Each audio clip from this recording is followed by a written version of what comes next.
চলার পথে করা এই ভিডিওটি আজ শেয়ার করছি সকলের সাথে। চলার পথে এমন ভিডিও করার অভ্যাস আমার রয়েছে।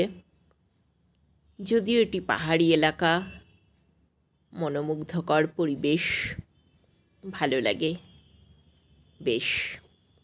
ছোট ছোট খেজুর গাছ, সুউচ্চ পাহাড়, পাহাড়ের মাথায় গজিয়ে ওঠা সবুজের সারি, পথের বাঁক,